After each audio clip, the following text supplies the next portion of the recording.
Salut à tous, aujourd'hui on part explorer une nouveauté manga qui nous plonge la tête, la première, dans une ambiance steampunk ultra immersive. Meteoria, le premier titre de Makoto Todo, édité chez Kurokawa. Et franchement, pour un premier manga, c'est une sacrée promesse.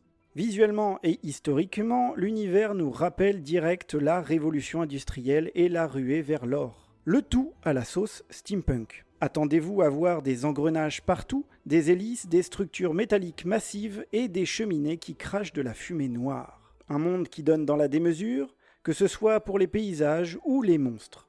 Ça rappelle un peu le style de Erio and the Electric Doll, mais en beaucoup plus sombre et impitoyable. Dans ce monde, tout tourne grâce à une source d'énergie unique, le charbon météorique. C'est un combustible fossile spécial avec un pouvoir calorifique qui met le charbon ordinaire en PLS. Forcément, c'est l'objet de toutes les convoitises, mais c'est aussi hyper dangereux à extraire. C'est là qu'on rencontre notre héros, Kanata Ice Force. Et on va pas se mentir, le pauvre a tiré la mauvaise carte de la vie.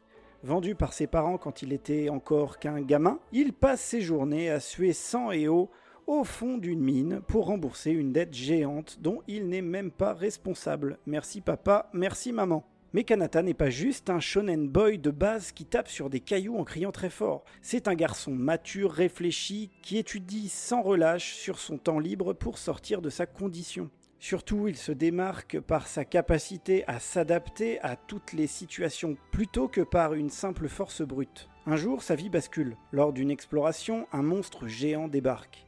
Kanata fait acte de bravoure en sauvant son père adoptif et affronte la créature. Ce coup d'éclat attire l'œil d'un des grands patrons de la MRDO, l'Organisation de recherche et développement de Meteoria. Pour faire simple, c'est l'Institut national qui gère les mines et étudie le charbon.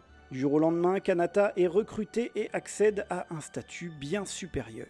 Il se retrouve propulsé dans une sorte d'école pour devenir plus fort. Alors oui, le coup de l'école de combattants, c'est un grand classique du shonen. Mais ici, ça fonctionne du tonnerre grâce au tempérament de notre héros et à des personnages secondaires déjà très prometteurs. Ce que j'ai adoré avec cette entrée en matière, c'est qu'il n'y a aucun temps mort.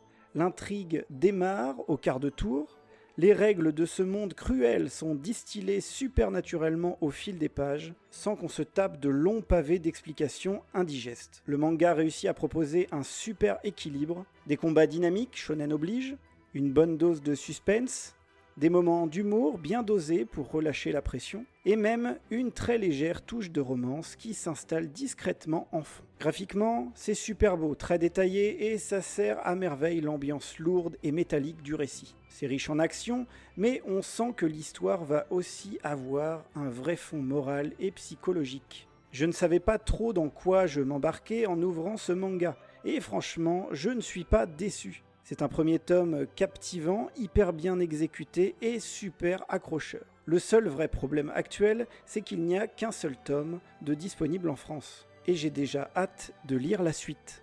Et vous, le steampunk à la mine, ça vous tente ? Dites-le moi en commentaire. N'oubliez pas le petit like, l'abonnement pour ne rien rater. Et pour les amoureux du cinéma, rejoignez la bande de la Horde Sauvage pour nos podcasts cinoches de plusieurs heures. Sur ce, à la prochaine et n'oubliez pas, restez curieux.